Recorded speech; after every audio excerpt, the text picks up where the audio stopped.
Well, hello, shiny, crafty people. Tim Totten here, and welcome back to the channel. I'm actually shooting this video on a day off, Easter, when my entire staff is gone, of course, for the weekend and enjoying themselves. And I'm wearing this pink shirt in honor of Easter. This is a hot pink, bright pink shirt. Not hot, though. It's moisture wicking. It's for an event called the Amazing Race for Charity that we put on every single year at the beginning of April. And in fact, I like to wear this shirt because it lets my friends know I'm coming from at least a mile away. I have been told that it is it's something that astronauts can see from the International Space Station. That's how bright this shirt is. But hey, I'm wearing it because I want to show you today a really hot new thing that's not new to anybody else, but it might be to you if you've just been making mask videos and watched me do those. I want to share with you a skill on how to make welt pockets. And a welt pocket is one of those pockets like you see on a suit coat or something else that has these sort of cute little ways to sort of make the pocket hidden so you don't have to stitch the pocket onto the outside of something.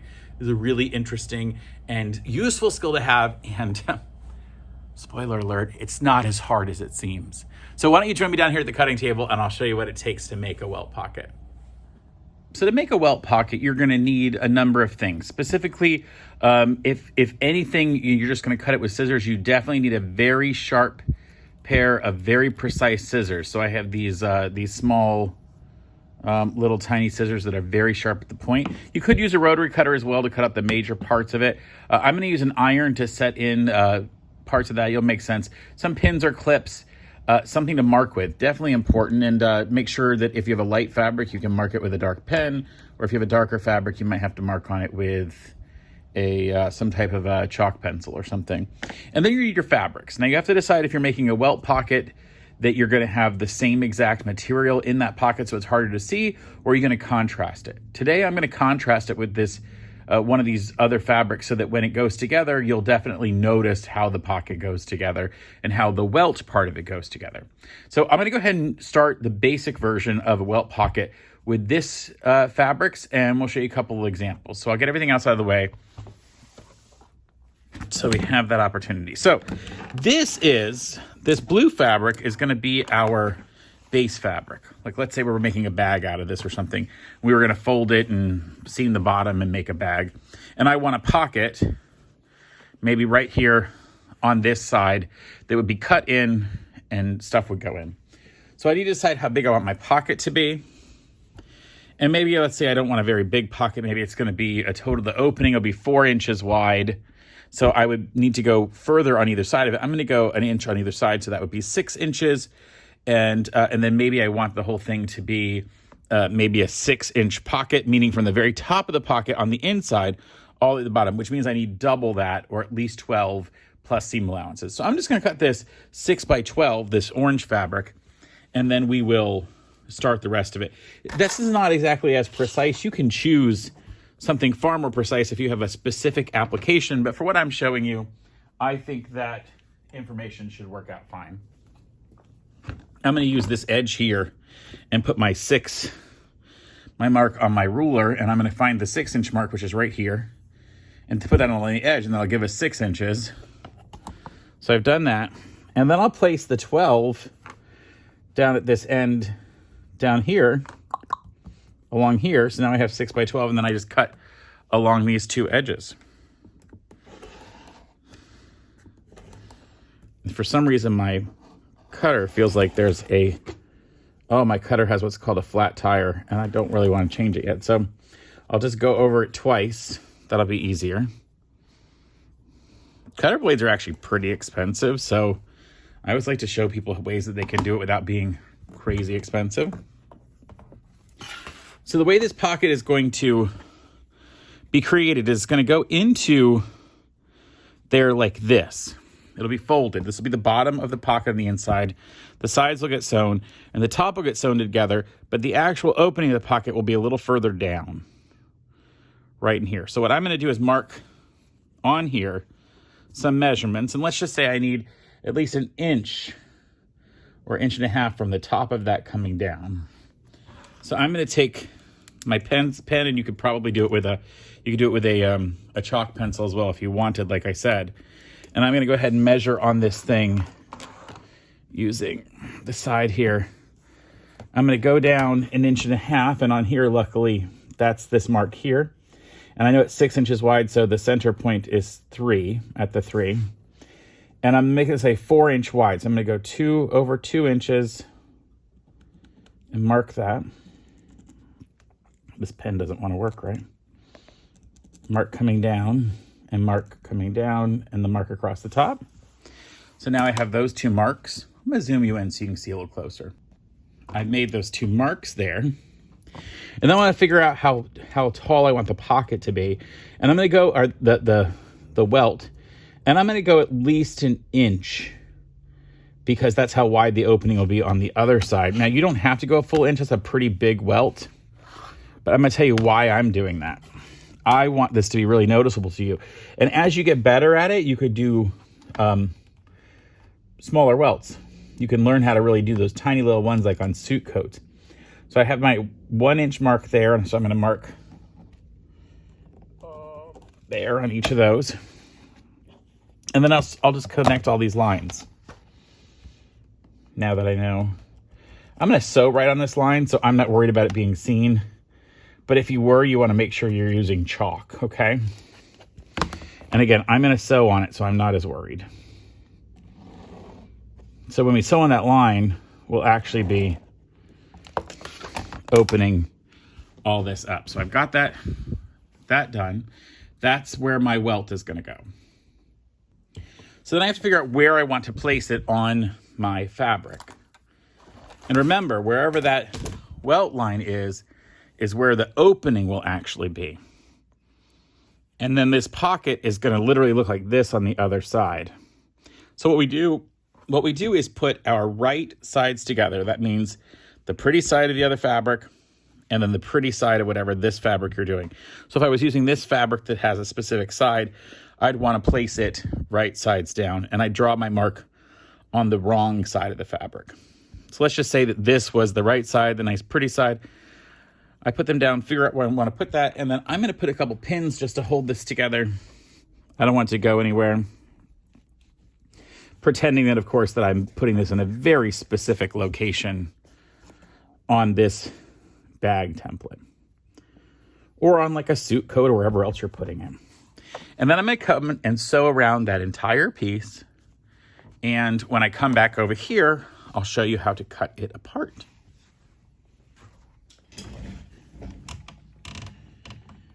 So I'm here at the sewing machine, and I'm going to use a pretty short stitch length. In fact, on my machine, that's a 2mm stitch length. And I'm doing that because I want to make sure that this is really tightly done, because I'm going to be clipping into those corners, and I don't want anything coming apart. I'm also not going to start and end at a corner. I'm going to go a little further down so that I actually have a nice clear corner. And I just stitch right on this line. Back up a little bit. Now, I have my needle down position on my machine because it allows me to get super precise corners. And see, the needle stays down in there, and then the machine doesn't move. It doesn't move the fabric. I go to the other corner, flip and fold it.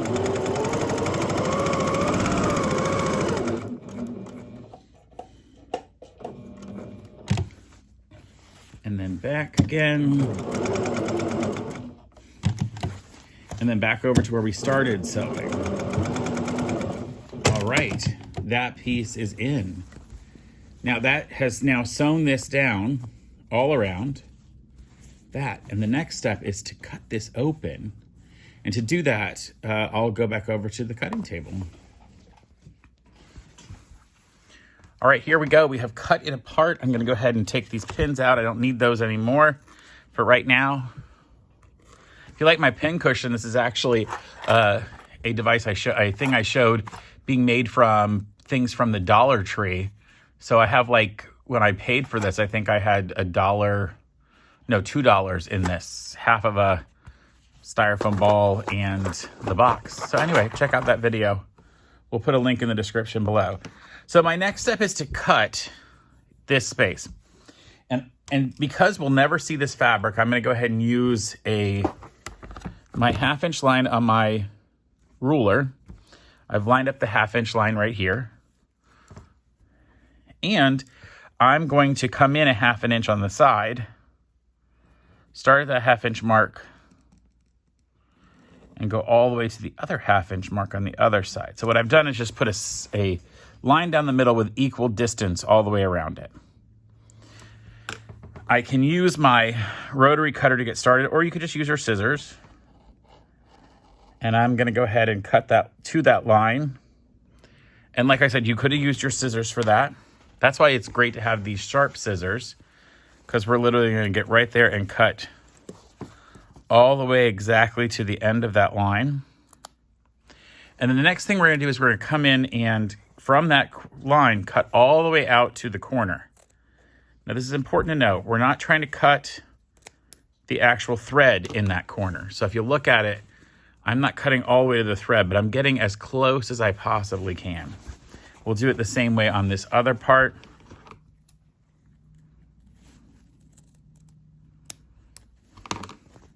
So now we've got these 3 little winged pieces, right? We're gonna get this one little winged corner here.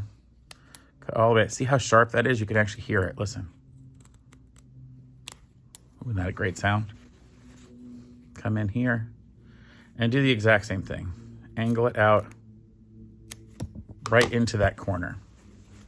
So what that gives us is a way for our pocket to turn inside. So let me push it inside.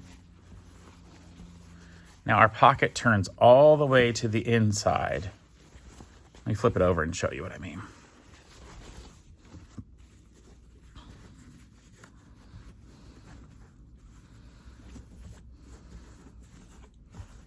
Now I would then take this over to the iron and iron it flat. But before I do that, if this was the pocket I was going for, realize that this kind of pocket, see if we did that flat and then pulled this up and sewed it, what we're gonna look like on the other side is just a big old pocket, right? With no sort of lip or anything. The other option, and I'll show you this right now. Let me get a different angle for you. Got a different angle now. The other option is to take this on the back and flatten this out along the top. I'm gonna do this with my iron, actually. I think this would be helpful for you to see how this can be done, because I can always iron it back out. I'm gonna take my little iron. It's got some steam that's going with it. And I'm gonna iron just the top open like this. And that corner right, these 2 corners on these sides.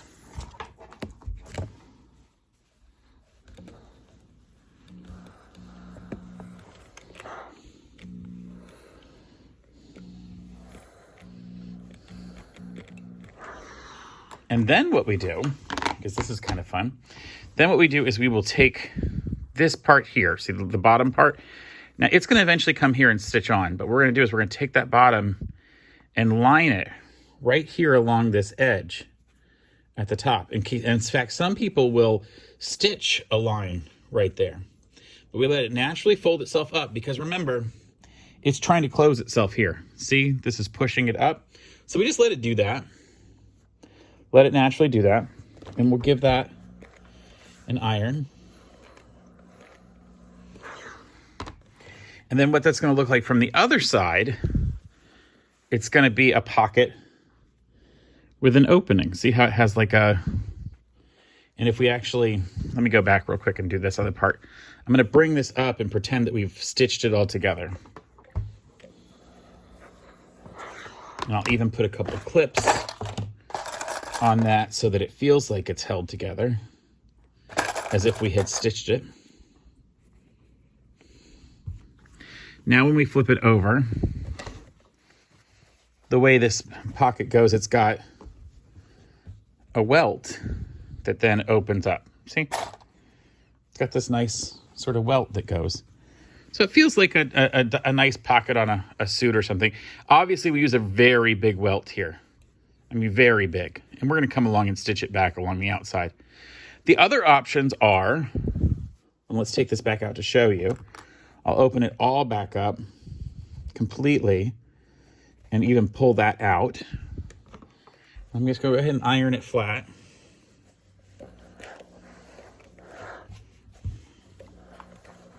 And remember, I made this a lot bigger than it would really normally be. It would not normally be this quite pronounced of a welt unless you're just trying to really make a big impression.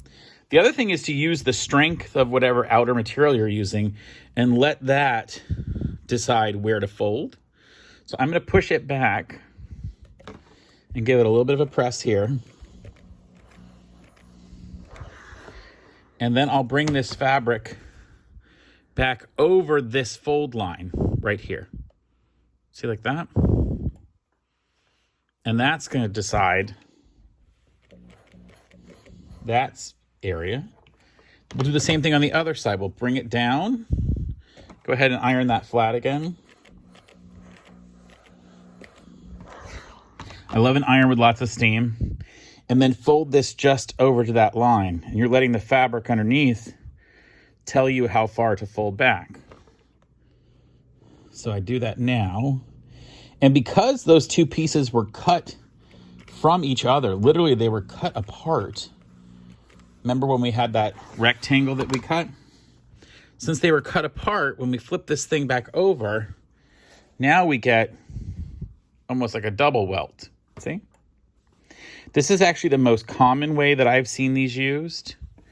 And then these would obviously be stitched down. So I'm going to go ahead and do this version. So we've got this in place here. It's in place here. Now, once we stitch it down, we'll then come back and flip it over. But we need to stitch it down. And I'm going to put a couple of pins on this side just to make sure all of this stuff stays in its proper place. Now, you could do pins from the other side, but frankly, I think getting it to stay together as you flip it over is a little difficult. And quite honestly, I'm going to put the pins far enough away that they're really not going to hurt anything. The only one that might be a problem would be the one here on top because it's such a small amount. So I will actually come back here and put a pin in the bottom, but then for the other side, I'll put the one at the top. So I'll flip it back over and I'll put one along the top of this just to hold the fabric together. And I can feel it from the back that we went through. See here? All right, let's go over to the sewing machine and stitch around this. All right, so here is our welt pocket. So make sure everything lays flat underneath. And I'm literally just going to stitch right in the ditch all around this entire thing. Now, I'm using a contrasting thread, but black, but you'd want to use a thread that matched your materials. Probably, most likely, your outside material. Because I'm going to cheat a little bit to the outside fabric, meaning to this blue. And you'll want to make sure that it doesn't look bad when you do that. And the reason I'm doing this is I want to make sure that this welt gets caught in here. These sort of lips get caught where they need to lay flat, because then we have to sew the pocket separately and it would come apart otherwise. Look at all that.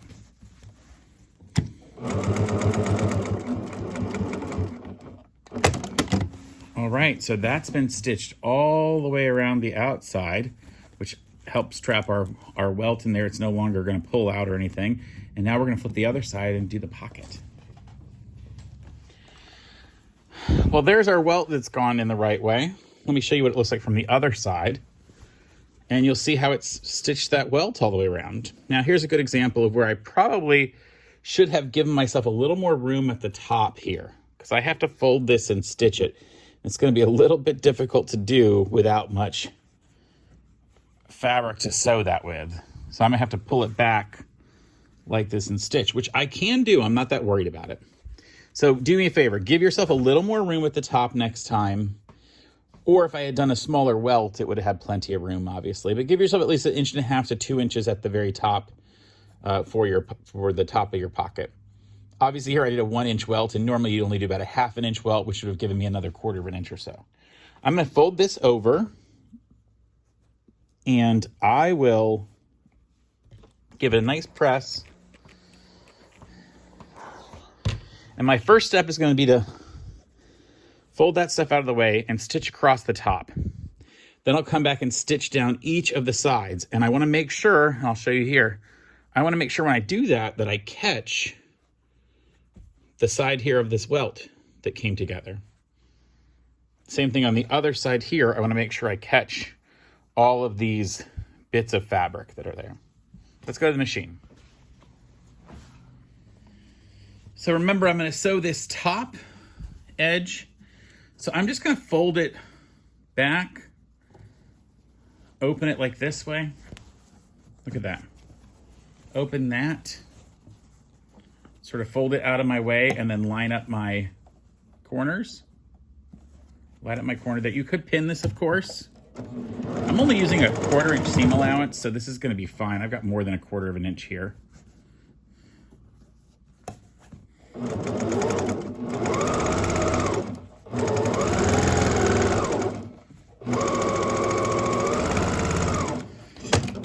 Like I said, I would have left myself, if I was thinking it better, I would have left a little more than that much space.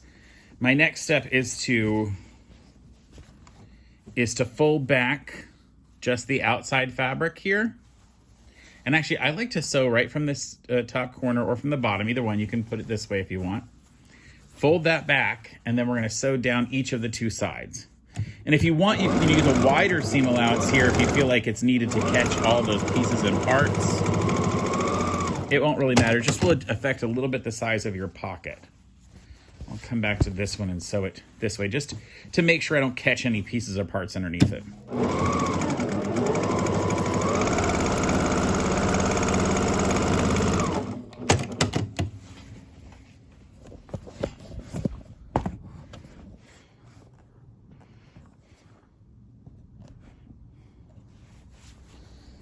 And there you go. That's our welt pocket has been put on. You'll see the shape of the pocket has two sides stitched down. You can see here the way it hooks on. You can see that. It hangs down. Sometimes people will make pockets that are long enough to fit into the bottom seam of something, but I kind of like just a hanging pocket. All right, well, we did it. We actually created a welt pocket. And I gotta tell you, I like this one so much because this is a tool to have in your toolkit. So easy, and yet we started out easy because I want you to learn how easy it is to do. So I wanted you to walk or crawl before you started trying to run and fly. That's why I do use these big welts. And these are way too big, but you can make them a lot smaller. And in fact, if you made it with the same color fabric as the rest, these would almost disappear as you shrunk them smaller and smaller and smaller. Although I kind of like it, the big shape like this. So if you like being able to learn how to make these welt pockets, please like the channel, give it a big thumbs up for this video, and then subscribe to the channel so that I keep bringing this sort of stuff to people. And until next time, folks, stay crafty. Bye for now. You know, it really does kind of look like a weird animated animal mouth. Like, Tim, thanks for teaching us how to make welt pockets.